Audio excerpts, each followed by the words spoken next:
बळी न पडता ते येतील, रात्रीचं येतील, तुम्हाला उठवतील, तुमच्या पोरांना बरोबर घेऊन त्यांना आश्वासन देतील, पैशाचा आमिष दाखवतील. असं कुठल्याही प्रकारचा बळी न पडता आपण सर्वजण तुतारी वाजवणारा माणूस या चिन्हासमोरचं बटन दाबून या दोन्ही उमेदवाराला निवडून द्यायचंय. आणि आपल्या नगराध्यक्ष पदाच्या उमेदवार आहेत रेश्मा लालासाहेब आडगळे यांचं हे चिन्ह तुतारी वाजवणारा माणूस हे चिन्ह दाबून त्यांना प्रचंड बहुमताने निवडून देण्याची भूमिका या निमित्ताने या ठिकाणी घ्यावे.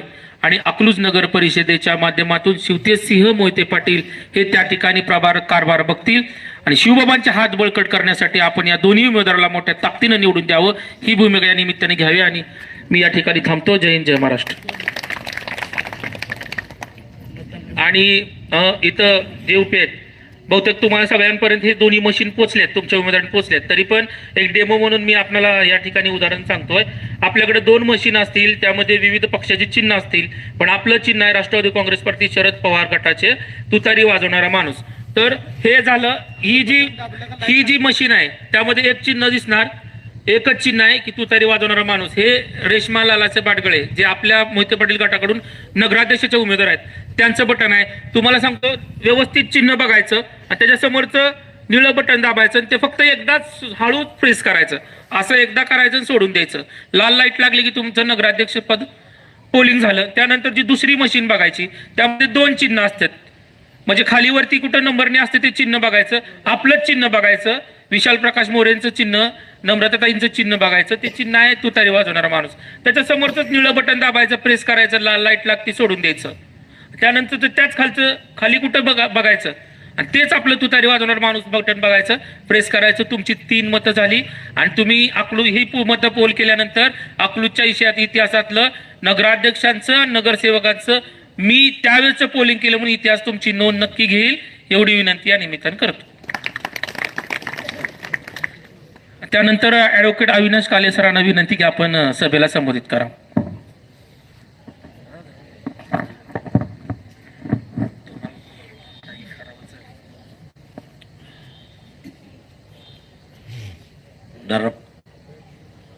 रेश्माताई लालासाहेब आडगळे नगराध्यक्ष पदाच्या उमेदवार,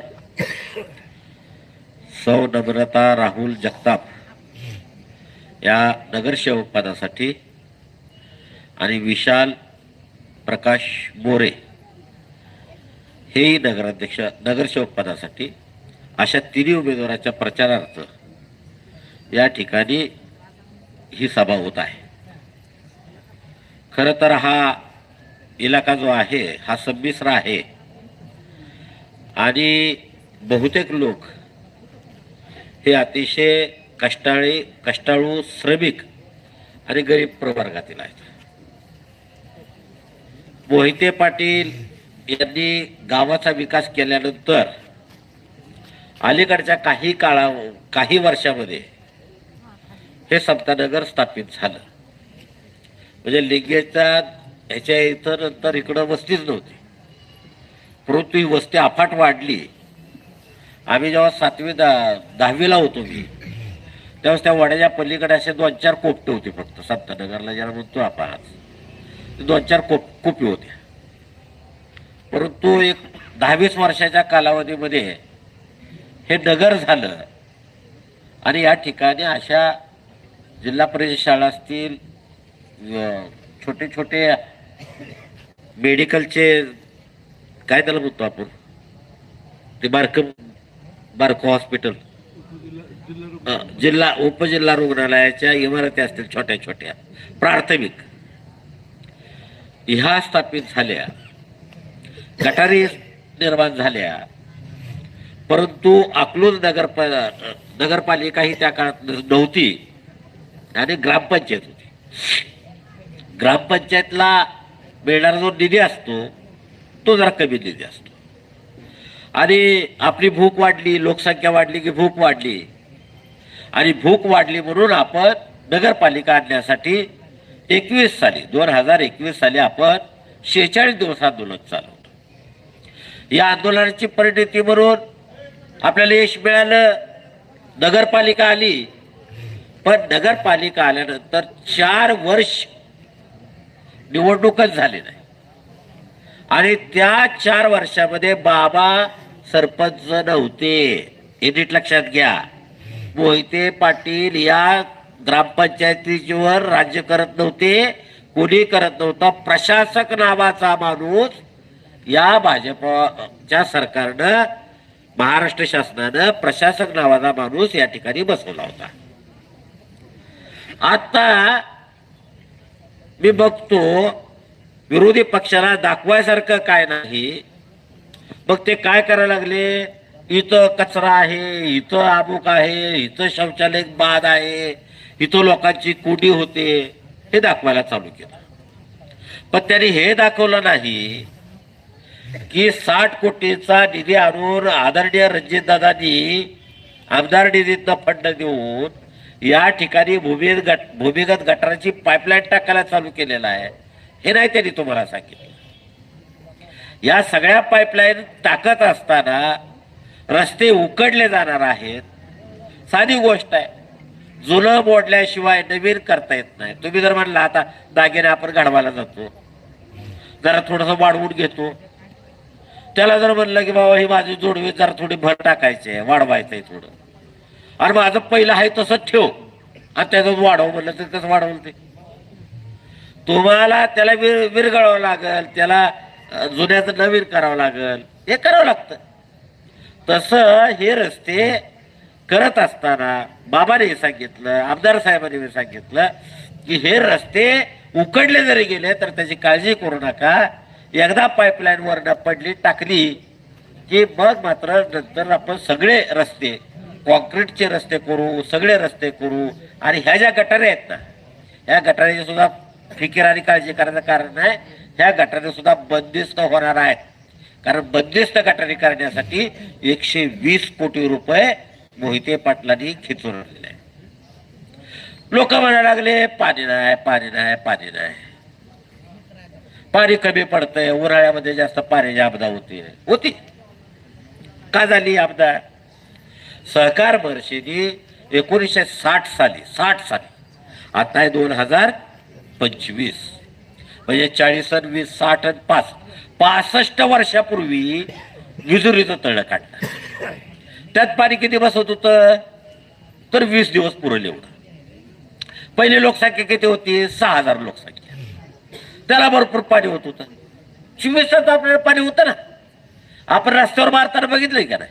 अकलूजमध्ये सुद्धा रस्त्यावर पाणी मस्तपैकी बाया अशा पाईप लावून असं पाणी मारत होते. कधी आठवलं कुणी पाणी का तुम्ही असं फिल्टर पाणी असतात, तुम्ही असं कशाला हे करताय? होतं मुबलक, वापरल्या लोकांनी आपले. पण 20 दिवसाचं पाणी असल्यामुळं पुढं काय झालं, लोकसंख्या वाढली. आता मला तुम्ही सांगा, 4 भाकरी तुम्ही टाकल्या आपल्या घरातले, बाबा आता जेवायचे म्हणून 4 भाकऱ्या टाकल्या, आणि अचानक पाहुणा आला तर 4 भाकऱ्या पुरतील का? एक तर तुम्हाला स्वयंपाक करावा लागेल, नाहीतर हाय त्याच्यातलं तुम्हाला वाटून खावं लागेल, बरोबर? तसं पाणी पुरवठ्याची स्कीम लगेच आपल्याला ती मोठं उकारता येत नव्हतं, कारण ग्रामपंचायत निधी कमी होता. नगरपालिकेच्या माध्यमातून नगरपालिका झाल्यानंतर यांनी प्रस्ताव पाठवला आणि 220 कोटी रुपये पाणी पुरवठ्यासाठी त्यांनी राखीव ठेवले. आणि ते ठेवल्याबरोबर आत्ताचं जे तळ आहे ते तळ 3 पट मोठं होणार. किती? 3 पट. कसं पाणी आता कमी पडेल? 70 दिवस पाणी साठणार आहे त्याच्या, 70 दिवसाचं. म्हणजे उन्हाळा जरी आला आणि एकदा तळ भरून घेतलं तर उन्हाळ्यात सुद्धा आपल्याला पाणी कमी पडणार नाही. मूळ प्रश्न काय? पण जे बाहेरचे लोक आले ना, बाहेरचे लोक आले, बीडवरनं आले, कुठनं आले, फलटणवरनं येतात आणि आपल्याच माणसाला सांगतात की तुमच्या गावात घाण आहे, तुमच्या गावात असा आहे, तुमच्या गावात विकास झाला नाही आणि आम्ही ती विकास करू. कोण माझे आमदार म्हणतंय, कोण काय म्हणतंय. अरे बाबा, मी त्याला काय म्हटलं माहिती आहे का? दुसऱ्याच्या घरात लिकरू नाही, दुसऱ्याच्या घरातलं लिकरू आहे, पण त्याला शिबोड आहे नाकाला, ते आंघोळच करत नाही, ते नीट बोलतच नाही, कसं तर उंडगापणा करतंय. नावं ठेवायला सोपं आहे नाही. आमचं म्हणणं आहे तुझं पाळणं हलव की रे बाबा. आणखी एकदा तरी संस्था एखादी तरी दुसऱ्याच्या लेकराला नाव ठेवण्यापेक्षा तेव्हा काही माझं लेकरू आहे हे चांगलं चालवलंय हे दाखवून दे. नावं ठेवायचं काम सोपं आहे हो. काय त्याला काय कर्तृत्व लागतंय का? त्याला काय विद्या पडायचे, त्याला काही MA PhD करायचे, शिवाय द्यायचे म्हणलं त्याला काय बी लागते. तर हे लोक बाहेरचे आहेत. आपल्यात हिंदी गाणं होतं, मेरे अंगाने में तुम्हारा क्या काम आहे. काय काम आहे बाबा? तुझ्या गावाचा फोटो दाखव एकदा. तुझ्या गावात जन्माला, ज्या तालुक्यात जन्माला त्या तालुक्याचा गावाचा फोटो टाक आणि सांग मी ह्या ठिकाणी जन्माला आलो. ज्या पक्षाचं मी काम करतो त्या पक्षानं या गावातले रस्ते चकाचक केले. आमच्या इथं अशा अशा पद्धतीच्या लाईट्स आहेत, आमच्या इथं अशी रेल्वे धावते दाखव. आमच्या इथली सगळी माणसं पाणी वापरते. बंधू आणि भगिनींनो, काय झालं?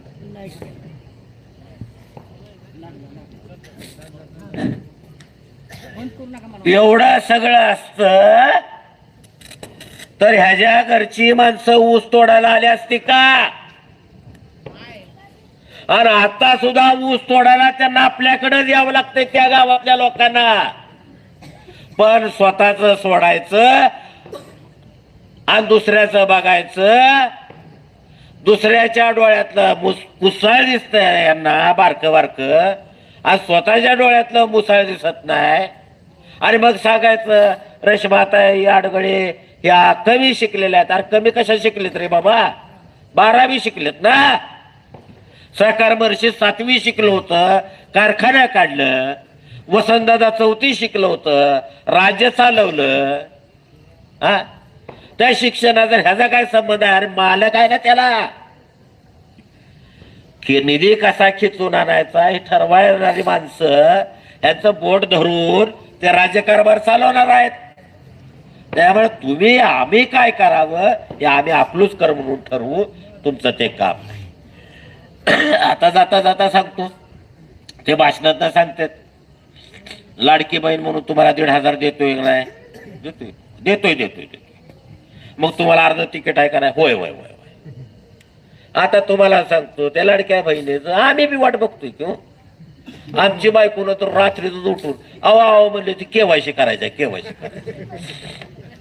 मग त्या आमच्या बाच्याला जरा सांगितलं ते कॉम्प्युटरवर रात्रीच ती करावं लागायचं, दिवसा काय होत नव्हतं. रात्रीच मला उठवलं, उठा उठा उठा. मी म्हणलं काय? ती OTP आलाय, OTP आलाय. मग ती OTP मी सांगितला बाच्याला आणि मग केवायसी झाल्यावर म्हणजे झालं बाबा केवायसी आपली.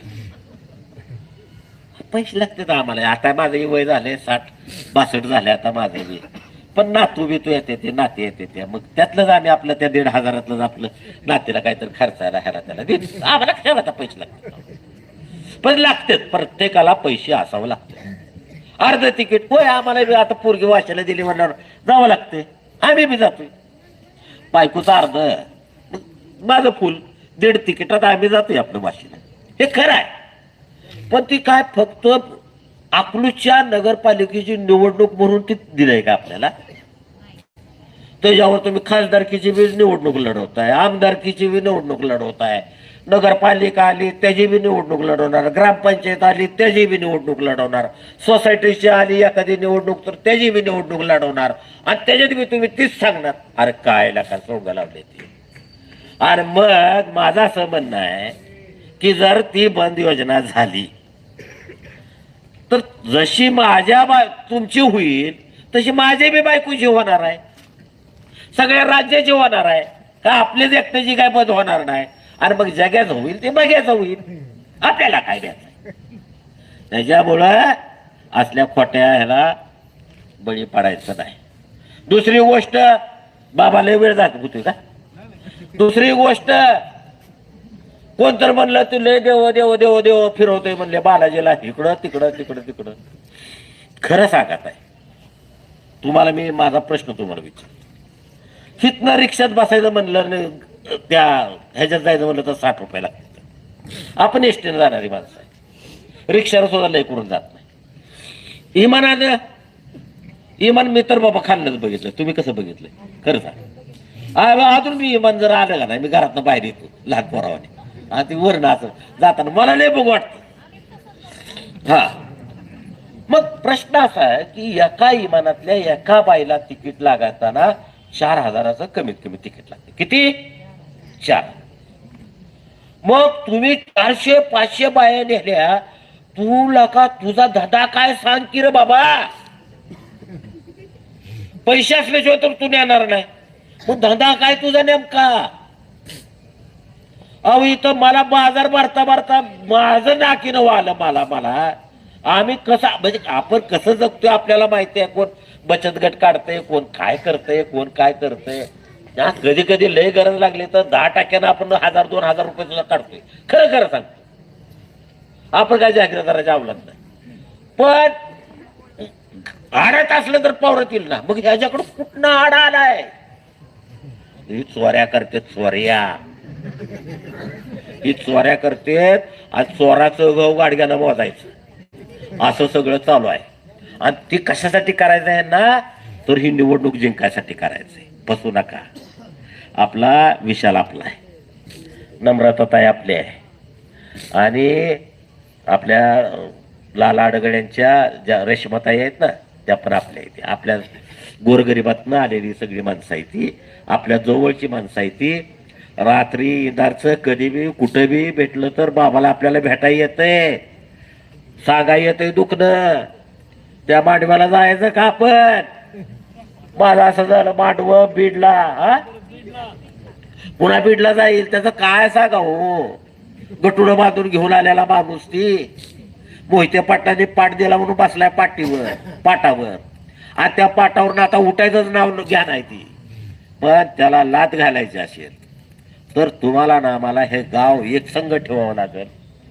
बैकून चालणार नाही, कुणाच्या पैशाच्या लोभाच्या निध्यात राहून चालणार नाही, ताटमानेनं राहावं लागेल. एवढंच मी या ठिकाणी सांगतो. ते आपण राहावं, आपलं गावाचं गाव पण जपू. आपली माणसं त्या नगर परिषदेत पाठवा, ती पाठवायची असतील तर फक्त तुतारीच्या चिन्हावर तुम्ही बटन दाबावं एवढीच मी या ठिकाणी विनंती करतो आणि आपली सर्वांची रजा घेतो. जय हिंद, जय महाराष्ट्र, जय भीम. यानंतरची विनंती युवा नेते आदरणीय शिवबाबा आपल्याला मार्गदर्शन कर.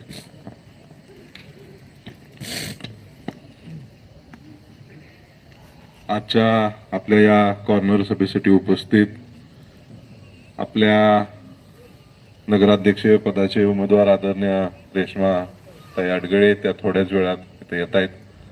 त्याचबरोबर प्रभाग क्रमांक 3चे उमेदवार आदरणीय विशालजी मोरे आणि नम्रताताई जगताप, व्यासपीठावर उपस्थित सर्वच सन्मान्य नेते मंडळी, पुढे उपस्थित सर्व माझे तरुण सहकारी व माता भगिनी. आज खऱ्या अर्थाने ज्यासाठी आपण सर्वजण इथं जमलोय ते म्हणजे अकलूज नगर परिषदेच्या निवडणुकीसाठी आपण ही कॉर्नर सभा घेतलेली आहे. परंतु ह्या निवडणुकीची पार्श्वभूमी पण बघण्याची तितकीच गरज आज आहे. कारण का आपण जर बघितलं तर गेली अनेक वर्ष आपण अकलूज ग्रामपंचायतीच्या माध्यमातून आपल्या गावाचा विकास करत आलोय. परंतु अलीकडच्या काळामध्ये आपल्याला जाणवायला लागलं की आपलं गाव फार मोठं झालंय, विस्तारलेलं आहे, लोकसंख्या वाढलेली आहे आणि आपल्या ग्रामपंचायतीचं रूपांतर हे नगर परिषदेमध्ये व्हावं ही जनभावना आपल्या सगळ्यांमध्येच होती.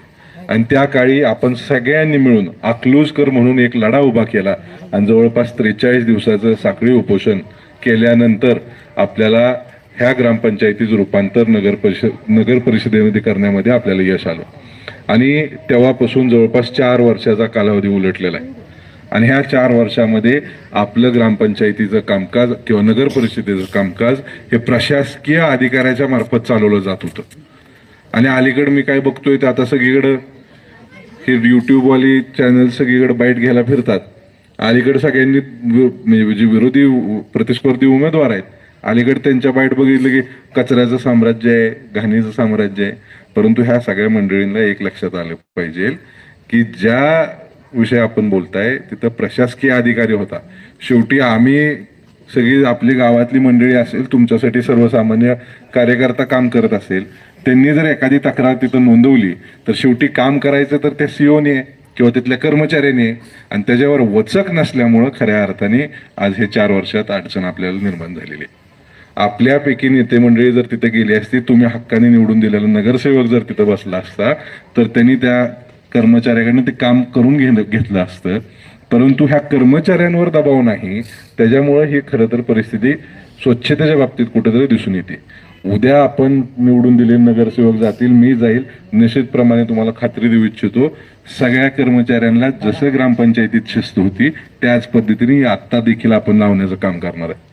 आणि गेल्या या 4 वर्षाच्या कालावधीमध्ये आपण आपल्या नेते मंडळींच्या माध्यमातून आदरणीय रणजितदादा असतील, मोठेदादा असतील, बाळदादा असतील, भैयासाहेब असतील, ह्या सगळ्याच नेते मंडळींच्या माध्यमातून आपल्या गावामध्ये गेल्या 4 वर्षामध्ये आपण जवळपास 60 कोटी रुपयाचा निधी आणलेला आहे. म्हणजे इतक्या भरघोस प्रमाणात आपल्या गावात आपण तिथं कामकाज करत नसताना सुद्धा एवढ्या मोठ्या प्रमाणात निधी आणण्यामध्ये आपल्याला यश आलं. मी आता प्रभाग 3ची यादी माझ्याकडे आहे.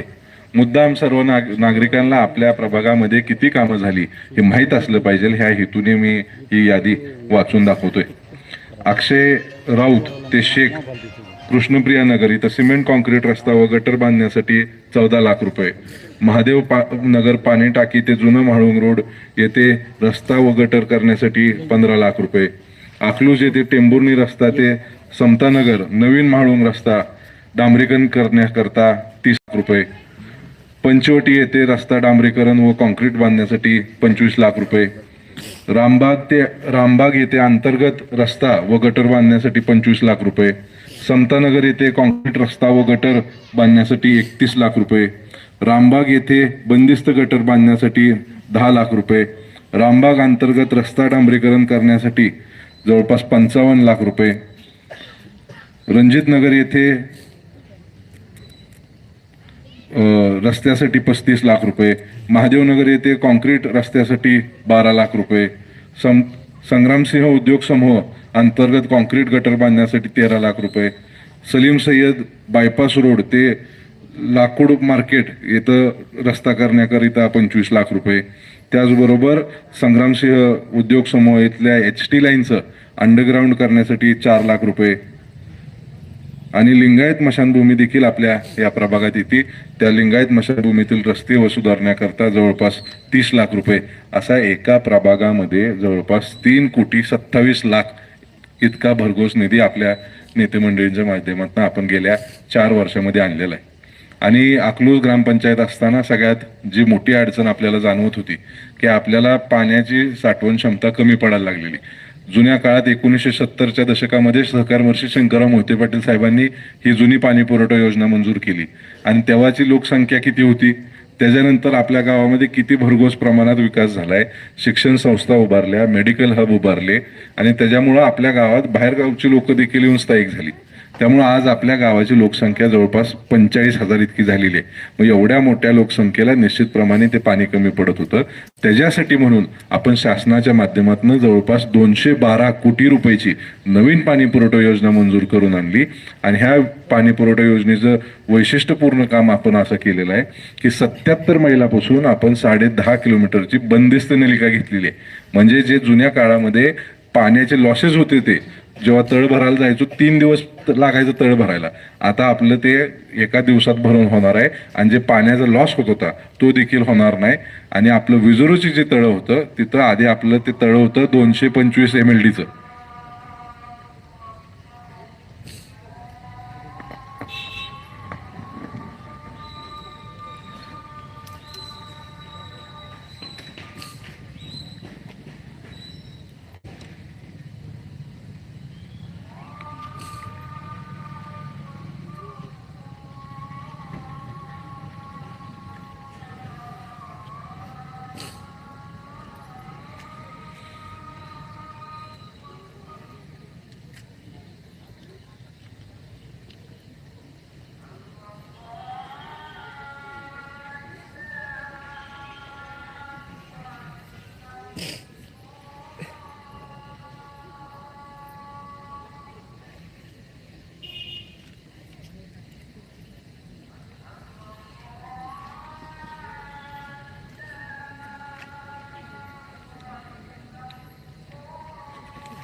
तर मी आपल्या सगळ्यांना सांगत होतो की जे आपलं विजोरीचं साठवण क्षमता तळ्याची आहे ती जुन्या काळामध्ये 225 MLD इतकी होती आणि आता ह्या नवीन योजनेमुळं त्याच तळ्याची आपण साठवण क्षमता ही 680 MLD केलेली आहे. म्हणजे जिथं साठवण क्षमता आपली 20 दिवसाची होती, आज त्याच तळ्याची आपण साठवण क्षमता वाढवून 60 ते 70 दिवसाची केलेली आहे. म्हणजे उन्हाळ्याच्या काळात देखील आपल्या गावातल्या प्रत्येक नागरिकाला स्वच्छ पाणी रोजच्या रोज देता येईल अशा प्रकारची व्यवस्था आपण त्या नवीन योजनेतनं केलेली आहे. त्याचबरोबर आपल्या गावामध्ये अंडरग्राऊंड गटरसाठी जवळपास 120 कोटी रुपयाचा निधी आणलाय आणि रस्त्यांसाठी देखील 120 कोटी रुपयाचा निधी आणलाय. म्हणजे गेल्या 4 वर्षामध्ये आपल्या गावात जवळपास 510 कोटीपेक्षा जास्त निधी आपल्या गावामध्ये खेचून आणण्यासाठी आपल्या सगळ्या नेतृत्वाने प्रयत्न केलेला आहे. त्यामुळे निश्चितप्रमाणे आता मोठ्या प्रमाणात आपल्या गावात कामं चालू झालेली आहेत, रस्ते उकडले जाणार आहेत. परंतु मी सगळ्या नागरिकांना आश्वस्त करतो, कुणीही काळजी करायचं कारण नाही. रस्ता आत्ता पाणीपुरवठा योजनेची लाईन टाकण्यासाठी किंवा अंडरग्राऊंड गटरची लाईन टाकण्यासाठी उकडला जरी गेला असेल तरी ते सगळेचे सगळे रस्ते आपण नवीन करून देण्याची तरतूद देखील ठेवलेली आहे. त्यामुळे काळजी करायचं कारण नाही. ही सगळी कामं आपण निश्चितप्रमाणे करून देऊ. आणि सगळ्यात महत्वाचं की आपल्याकडं आपल्या गावात मोहिते पाटील कुटुंबाने तुमच्यावर अहोरात्र प्रेम केलेलं आहे. तुम्ही देखील त्याच पद्धतीने मोहिते पाटील कुटुंबावर आजवर प्रेम करत आलेलं आहे. कोविड सारखा महाभयंकर प्रसंग आपल्यावर आला तेव्हा देखील आदरणीय बाळदादांच्या माध्यमातून आणि माझ्या माध्यमातून अकलूजमध्ये जवळपास 6,500 कुटुंबांना आपण शिधा घरपोच केला. कारण का लोकांना हाताला काम नव्हतं, लोकांकडे पैसे नव्हते. तर एवढी तळमळीने आपण विचार करून काम करणारी मंडळी आहे. म्हणजे आपण हे सगळ्यांनी लक्षात ठेवणं तितकंच गरजेचं आहे. अलीकडच्या काळात आपण बघितलं असेल तर लोक काही येऊन चर्चा करतायत, बोलतायत, परंतु हे गाव आपलं आहे आणि आपण अकलूजकर म्हणून एकजुटीने ह्या निवडणुकीला बघितलं पाहिजे, सामोरं गेलं पाहिजे. त्यासाठी तुम्ही देखील सगळेजण सहकार्य कराल अशा प्रकारची अपेक्षा आहे. आणि सगळ्यात महत्वाचं की ज्या सगळ्या माता भगिनी आहेत, महिला आहेत, ह्यांच्या हाताला देखील रोजगार मिळावा ह्यासाठी आदरणीय शीतल वहिनींच्या माध्यमातून आपण प्रयत्न करणार आहोत. आपण नवीन जे बचत गट आहेत ह्या बचत गटांना नवीन ट्रेनिंग कॅम्प्स घेऊन त्यांना देखील हाताला रोजगार कसा मिळवता येईल ह्यासाठी प्रयत्न करणार आहोत. जे आपलं नवीन जुनं स्टँड आहे अकलूजमधलं त्या जुन्या स्टँडला देखील आपण BOT तत्वावर विकसित करतोय, जेणेकरून आपल्या नवीन तरुण सहकाऱ्यांना माझ्या हाताला काम मिळावं, तिथला गाळा एखादा त्याला द्यावा, त्याचा स्वतःचा व्यवसाय उभा करता यावा ह्यासाठी आपण प्रयत्न करतोय. आणि त्याचबरोबर त्या स्टँडमध्ये बाहेर गावचा नागरिक आला तर त्याला राहायची सोय असावी, मनोरंजनाचं साधन असावं. त्याचबरोबर मंडई आणि त्या सगळ्या परिसरामध्ये जे पार्किंगची समस्या आता निर्माण झाली त्याच्या पार्किंगची व्यवस्था देखील आपण त्या जुन्या स्टँडच्या BOT तत्वावर जे विकसित करतोय तिथं केलेली आहे. त्यामुळे निश्चितप्रमाणे आपल्याला अशा पद्धतीने काम पुढं करायचंय. त्याचबरोबर आपलं जे उपजिल्हा रुग्णालय आहे ते आत्ता 50 बेडचं आहे. तिथं अत्याधुनिक असं हॉस्पिटल नवीन आपण उभारणार आहे आणि ते 100 बेडचं असणार आहे. म्हणजे जास्त लोकांपर्यंत आपण त्या रुग्णालयाच्या माध्यमातून पोचू शकू, त्यांना सेवा पोचवू शकू.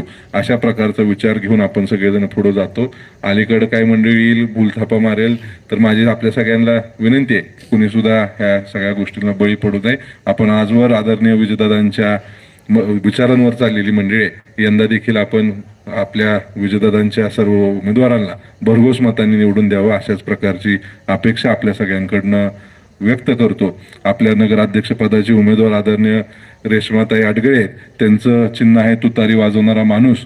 त्याचबरोबर विशाल मोरे त्यांचंही चिन्ह आहे तुतारी वाजवणारा माणूस आणि नम्रता जगताप त्यांचंही चिन्ह आहे तुतारी वाजवणारा माणूस. या तिन्ही उमेदवारांना आपण तुतारी वाजवणारा माणूस याच्या समोरचं बटन दाबून निवडून द्यावं अशाच प्रकारची अपेक्षा व्यक्त करतो आणि माझे 2 शब्द थांबवतो. जय हिंद.